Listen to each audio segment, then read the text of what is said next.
Olá, que bom te receber para mais uma temporada junto com o programa Diga. Nós estamos vivendo por tempos desafiadores, mas também tempos de descoberta, de construção de novos relacionamentos, onde cada um de nós pode pensar como pode contribuir para melhorar a convivência, para melhorar as condições na sua comunidade, seja na família, seja na sala de aula, seja em outros espaços. Nós podemos dialogar, nós podemos às vezes nos afastar, ignorar algumas situações e sempre achar ajuda, seja em uma pessoa, seja no grupo em que pertencemos. Muito obrigado por seu interesse como educador, como educadora, como membro da comunidade em participar dessa maratona, dessa jornada. Nas próximas semanas, você vai poder escutar da professora Kendra Thomas, uma das nossas colaboradoras, um pouco das nossas pesquisas sobre como relacionamentos positivos, como um clima escolar favorável pode nos levar a desenvolver forças de caráter, competências socioemocionais que nos ajudam a lidar melhor com os desafios do cotidiano. Você vai também aprender mais sobre como o programa Diga em especial está tendo um impacto no desenvolvimento de crianças e, principalmente, em cada um desses momentos, você vai conhecer estratégias práticas para começar e manter uma implementação de sucesso do programa Diga em sua escola. E, finalmente, nós vamos trazer algumas escolas, algumas educadoras muito experientes que vão compartilhar dicas, sugestões sobre como no dia a dia da sua escola incorporar ações de educação socioemocional no currículo e em outros espaços da atividade escolar. E olha, nesse ano, nessa nova temporada, nós vamos ter também o nosso novo companheiro, novo não tão novo, né? Que está aqui comigo agora, numa versão quase maior que eu, olha só, o Digo, como esporte do programa Digo, e que em breve vai poder também estar aí visitando a sua escola, o evento da sua comunidade. Nós vamos ter também no dia 12, não é, Diego? É dia 12? Isso, dia 12 de abril, nós vamos ter um workshop especial aqui no Campus Rebouças da Universidade Federal do Paraná, onde fica o setor de educação, onde nós vamos estar também com alguns especialistas na arte com bonecos, ensinando como contar histórias com os irmãozinhos mais novos do Diego, né, pequenininhos, que você também vai ter acesso, aprender como constrói eles, como que leva para o seu cotidiano. Então, Diego, tá animado para a gente começar essa jornada? Olha só, quando você vai visitar as escolas, eu vou junto também em algumas delas, hein? Diego, então, obrigado mesmo por estar com a gente, obrigado por todo o seu apoio aí para a gente ter um ano ainda mais especial, melhorar a convivência na escola, na família e na comunidade. Obrigado, pessoal. Olá, é um prazer estar aqui. O meu nome é Kendra Thomas, eu sou a professora de psicologia na Universidade de Indianápolis.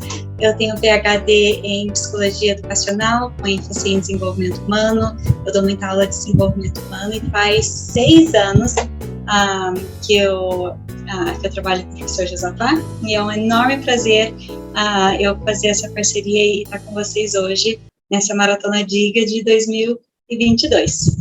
E eu queria falar hoje sobre, né, nesse tempo de volta às aulas, nesse tempo de tentar uma estação nova, lembrar que os nossos alunos estão exaustos, os professores estão exaustos, os pais estão exaustos, e nós precisamos sair ou encarar essa exaustão com uma inspiração. Nós precisamos falar de saúde mental, tem muita gente que não está bem, mas nós não vamos conseguir encarar disso só falando de ansiedade e depressão. Precisamos falar disso, mas também precisamos falar de um alvo maior, porque a educação serve um papel inspirador na sociedade. Nós precisamos falar de um alvo maior. Nós queremos dar aos nossos jovens um vocabulário que não é só de ansiedade e depressão, mas é de gratidão, é de generosidade, é de autossacrifício, é de compaixão. Então, é com esse espírito que eu queria usar os dados do Diga para falar um pouquinho do nosso papel, como pais, professores, educadores, pessoas que querem estar juntos no desenvolvimento do jovem na nossa sociedade brasileira.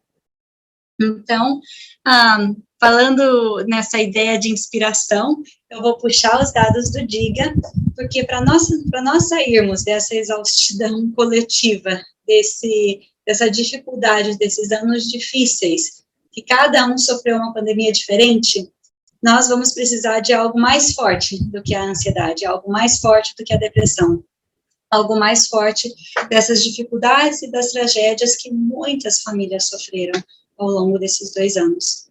Então, vamos falar um pouquinho, usando os dados do DIGA, para poder dar uma inspiração sobre um rumo que segue à nossa frente, e do trabalho grande que nós temos. Então, dos grandes focos do DIGA é falar do desenvolvimento de virtudes e do desenvolvimento de caráter. E só para te dar uma ideia de algumas pesquisas que precedem o nosso tempo, virtudes e caráter estão correlacionados com o bem-estar, com a satisfação com a vida, menos sintomas de depressão, maior aprendizado, um aumento de notas escolares ao longo do tempo, maior engajamento acadêmico. Isso não são só em pesquisas transversais, são em longitudinais, ou seja, ao longo do tempo. Não é por acaso que essas variáveis se correlacionam. E eu digo isso porque tem muita gente que acha que espaço de virtude, espaço de caráter é em casa, não é na escola. Então, aqui é um bom jeito de demonstrarmos não é na escola. Mas não é só por isso. Esse é um dos porquês de entrar na escola. Mas a razão verdadeira é porque a escola é a educação do ser humano. A escola tem que visar o desenvolvimento do jovem por inteiro. Tem que visar um desenvolvimento que faz bem para a comunidade. E isso faz bem para a comunidade. Então, é com essa visão que nós tomamos parte de virtudes e caráter como parte do nosso chamado, da nossa área, de poder estar com os jovens, os estudantes da nossa sociedade. E de todas as virtudes, a virtude que nós gostamos mais de realçar é a responsabilidade social.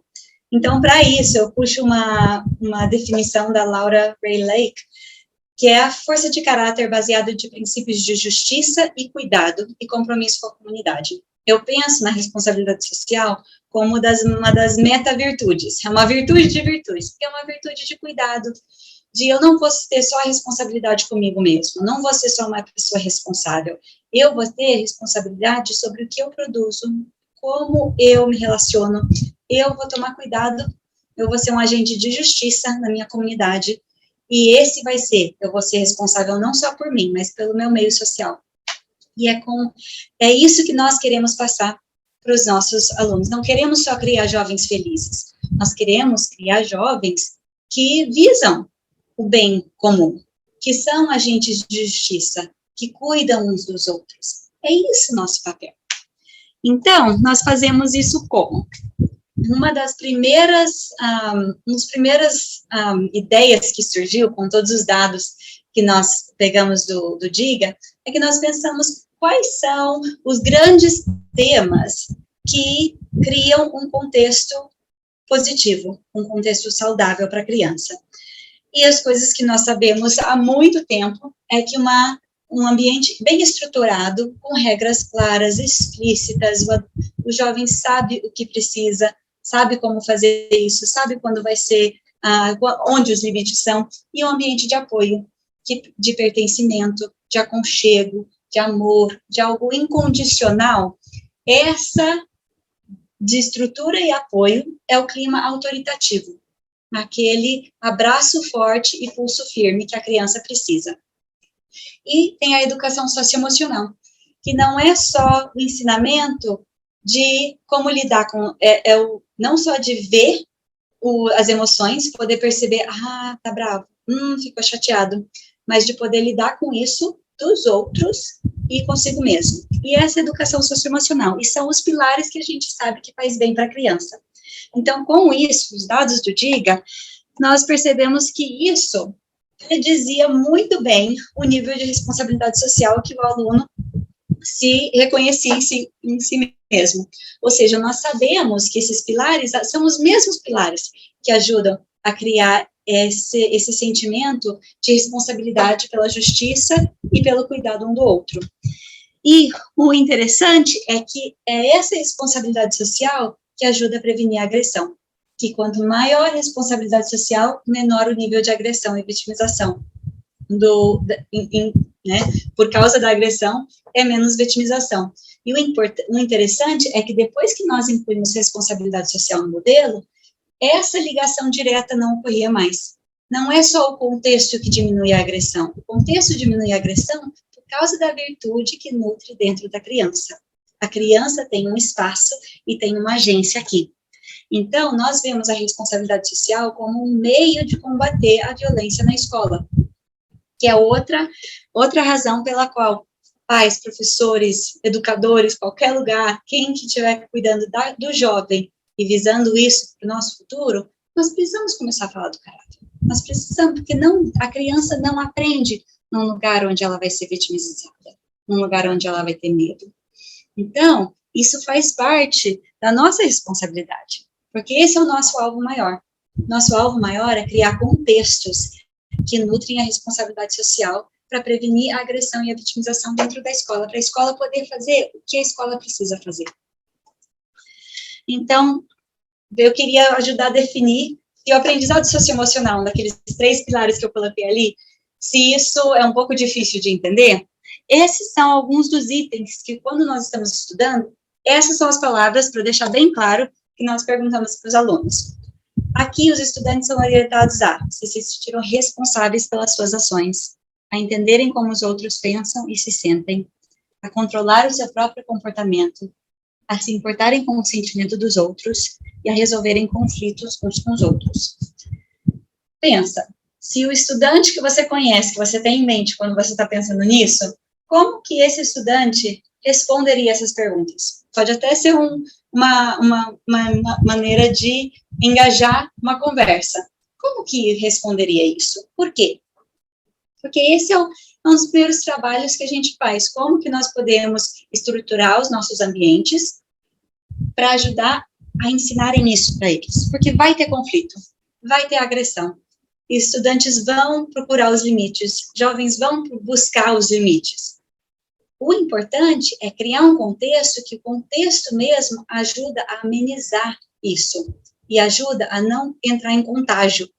Então, quando tem agressão, quando tem um índice de vitimização, isso não espalha, isso não vai apodrecer o ambiente, porque o ambiente está forte. E esses são alguns dos jeitos que nós podemos fortalecer os nossos alunos. O que a virtude tem a ver com a educação socioemocional? Então, para pensar nisso, não são a mesma coisa, mas para pensar nisso, eu gostaria de lançar essas perguntas aqui. Como que eu vou tratar os outros bem se eu não consigo controlar minha raiva? Como que eu vou ser generoso se eu não sei pedir ajuda quando eu preciso de algo? Como que eu vou perseverar se eu não consigo lidar com a minha própria ansiedade? Tá tudo a ver. Mas não é a mesma coisa. Porque também é fácil pensar num bandido que tem perseverança, num político corrupto que sabe lidar com ansiedade. Então, não são a mesma coisa. Mas a educação socioemocional tem tudo a ver com o processo de poder nutrir as virtudes. Eu tenho criança pequena em casa. Eu tenho um menininho de 2 e uma menininha de 4. E, na verdade, a esse nível de desenvolvimento, o aprendizado e a educação socioemocional tem muito a ver com a virtude.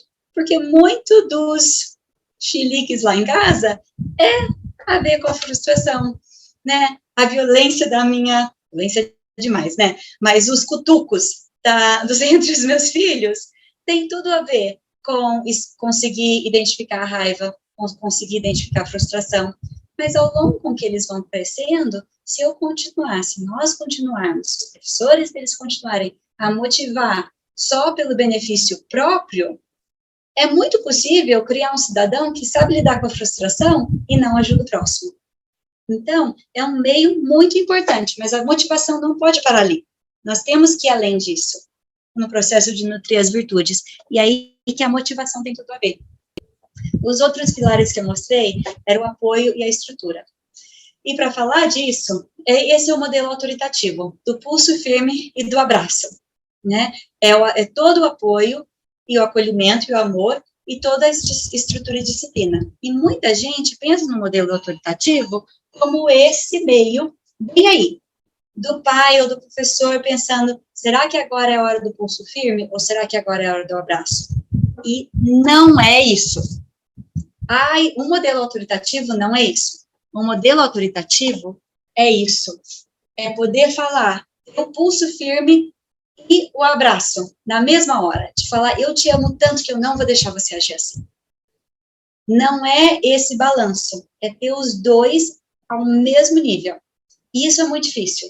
Mas é esse o modelo autoritativo de verdade. Né, de ter aquele pulso firme na mesma hora que você fala, eu te amo demais, você não vai ser assim, eu não vou deixar você fazer isso, né, e esse é o modelo autoritativo. Então, para a gente realmente ir no modelo autoritativo, a gente tem que pensar no modelo autoritário e repensar algumas práticas autoritárias dentro da escola. Motivação por medo e vigilância. Pode até ter câmera, talvez não é uma boa ideia tirar a câmera, mas motivando o estudante por causa da câmera, olha, tem câmera, melhor não fazer. Pode até ter a câmera, mas essa não deve ser a fala. Nós temos que ter um alvo maior do que vou te pegar. Né? Essa motivação não vai nutrir a virtude, vai nutrir um outro jeito de conseguir sair dessa. Vai nutrir uma rebelião, porque não vai sentir que está aí do lado, acompanhando, querendo bem. Uma motivação, uma prática autoritária é sem explicação. Às vezes, a estrutura é a mesma, a disciplina é a mesma, né? A regra dentro da escola é a mesma, mas a regra autoritária é a regra sem a explicação. A regra autoritativa é a regra com a explicação, mostrando como que isso, se eu deixasse você fazer isso, e se todo mundo fizesse isso? Essa é a responsabilidade social. É conseguindo nutrir aquele olhar pelo outro. E falar, não faz isso. Olha para a cara dele quando você faz isso. Como que isso faz o outro sentir? Né?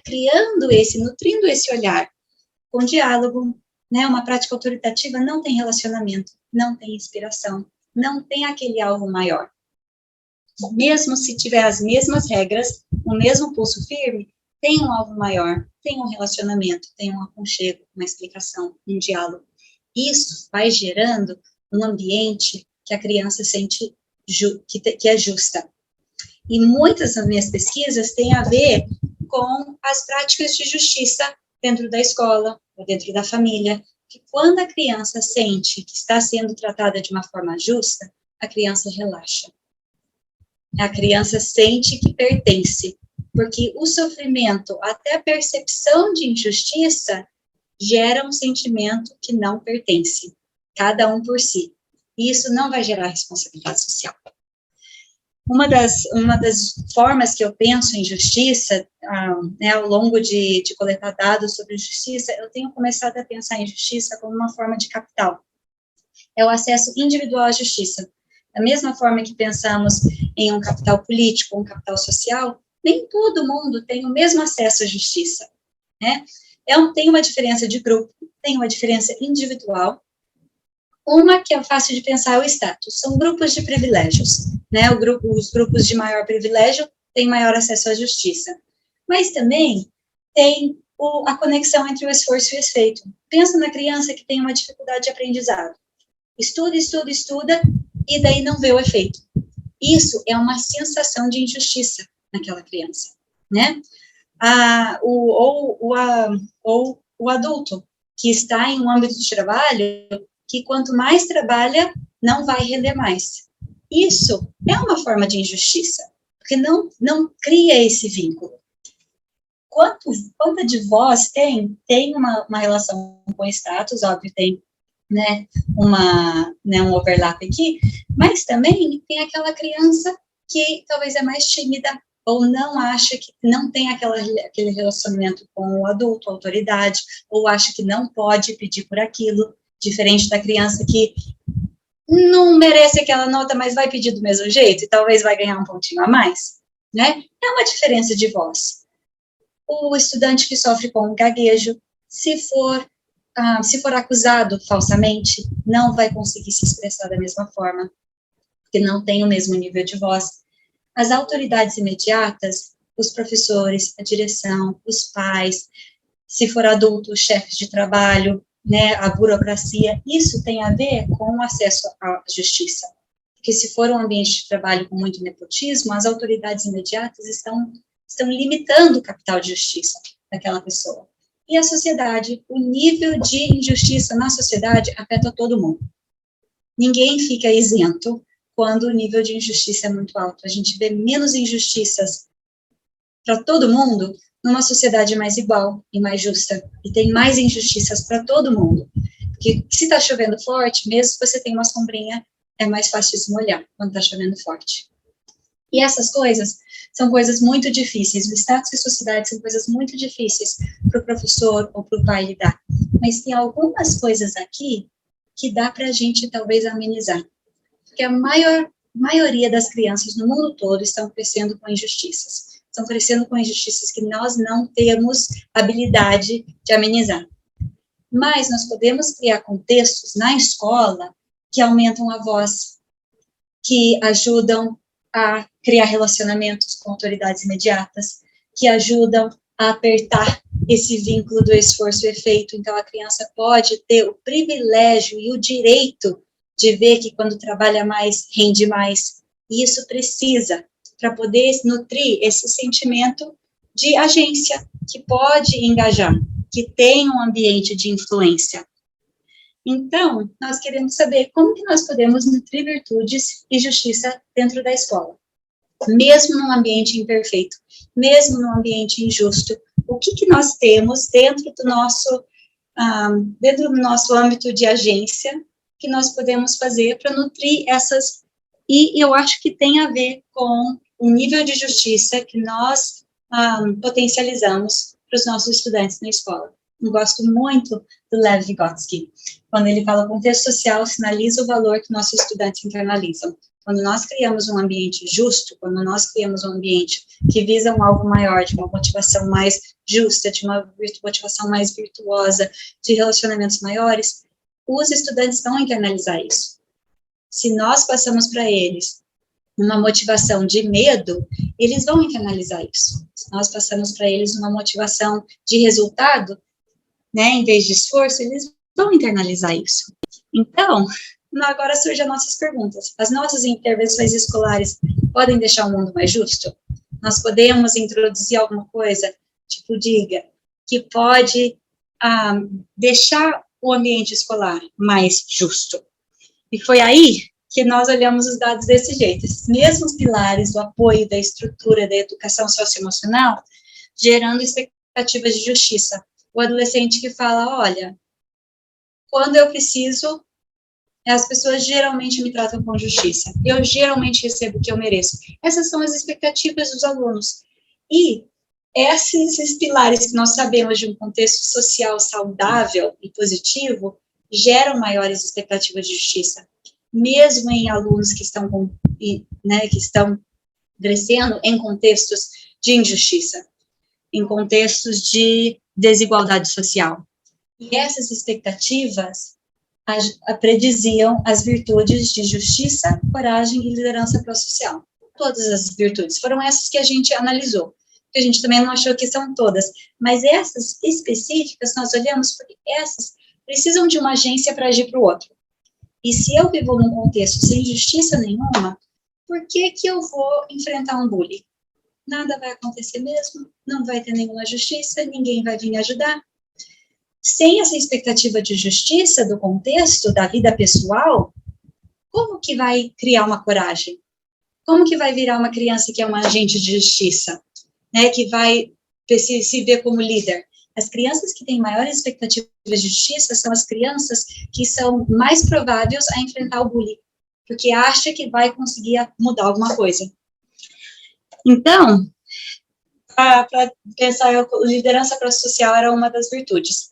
Então, para ajudar a explicar um pouquinho de exatamente o que nós pensamos quando nós falamos disso, são alunos que falam, eu ofereço ajuda aos meus colegas, eu compartilho brinquedos com meus colegas, eu demonstro interesse nas ideias dos outros, eu ajudo a promover a cooperação entre meus colegas, eu sugiro ideias boas para resolver um problema. É um engajamento no âmbito social. A coragem, eu faço o que é certo mesmo quando os outros riem de mim. Eu tomo uma atitude quando eu vejo alguém maltratando os outros. Quando alguém está sendo tratado injustamente, eu tento ajudar. Eu luto pelo que é certo, mesmo quando estou com medo.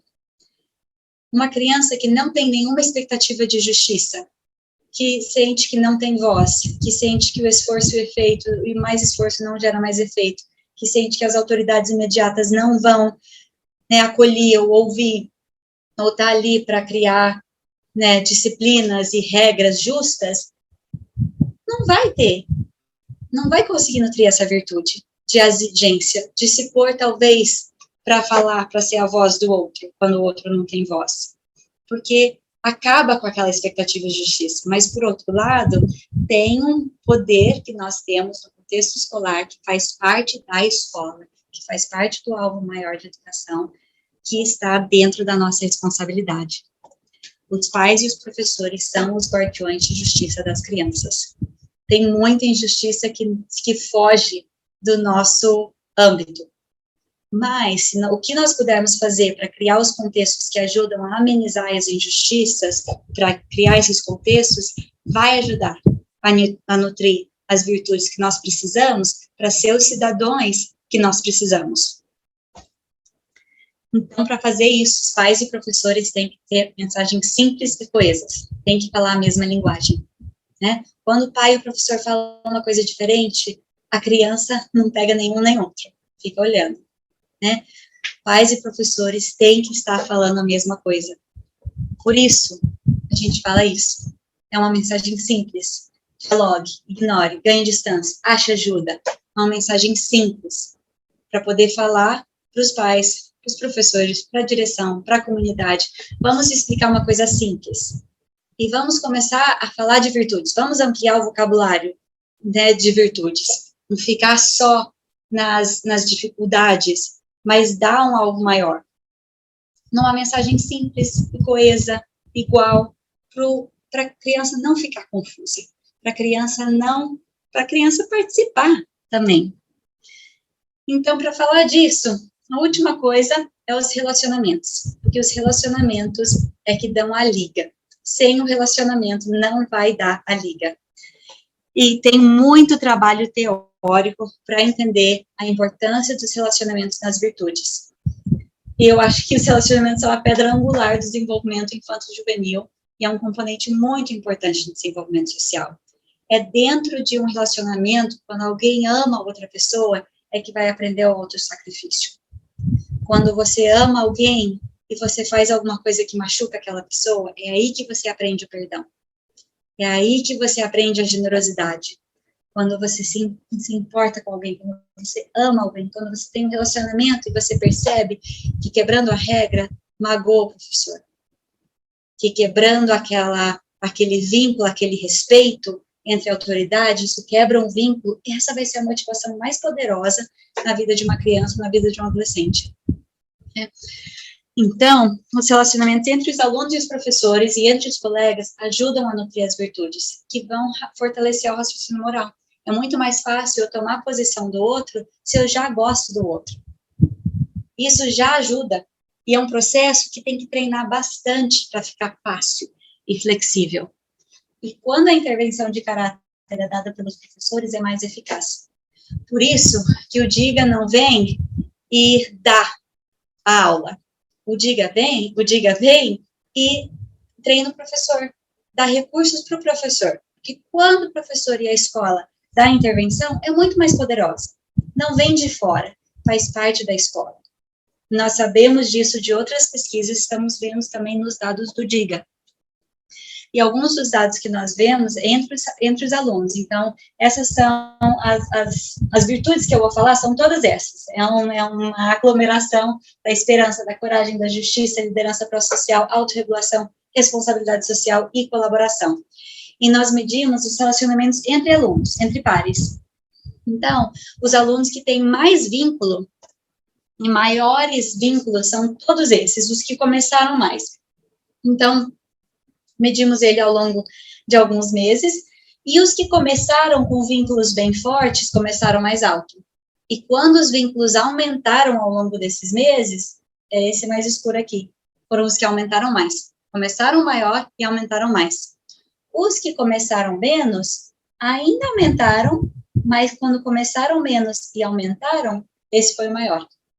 Então, ajuda a fortalecer, esses são os dados das nossas escolas, esses são os dados que ajudam a gente a lembrar que tem essa narrativa entre relacionamentos e essas virtudes, tem tudo a ver. Quando os relacionamentos já estão fortes, aumenta. Quando não estão fortes, mas fortalecem, aumenta. A gente começa a entender uma relação de causa e efeito com isso. O aprendizado socioemocional, a mesma coisa.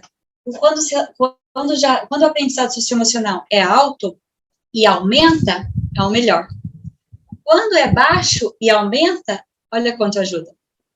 Quando é baixo e diminui, é o pior, né? E ajuda a entender essa narrativa que o aprendizado socioemocional é um dos vínculos que nós podemos usar para fortalecer e nutrir as virtudes.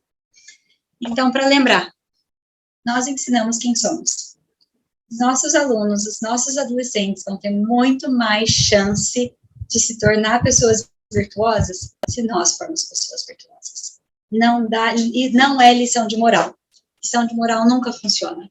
Mas o relacionamento, criando um vínculo que é justo, isso vai nutrir. Porque não é o contexto que vai direto para a agressão. Passa pela virtude da criança. A criança tem muita autonomia. E a criança imita. Nós ensinamos quem somos. Então, parte da ideia de visar a virtude, nutrir a virtude dos nossos alunos, faz parte de pensar na nossa paciência, no nosso sacrifício pelo outro, na nossa compaixão. Porque quando nós falamos mal do outro, quando nós pegamos um grupo que nós não participamos, falamos mal daquele grupo, a criança percebe. Isso não é o exemplo.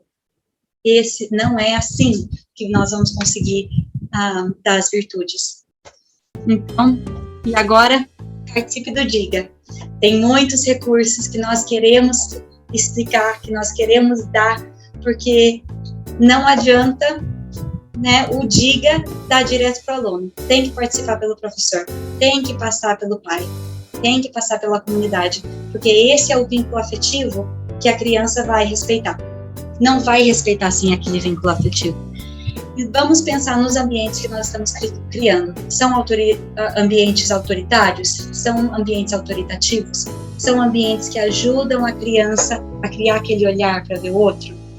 Para criar aquele olhar para pensar na sua própria agência, o que pode fazer? Estamos praticando autoridades com justiça? Nós estamos aumentando a voz dos jovens? Nós estamos fortalecendo os relacionamentos? Porque esses são os meios mais fortes que nós podemos usar. Muito obrigada.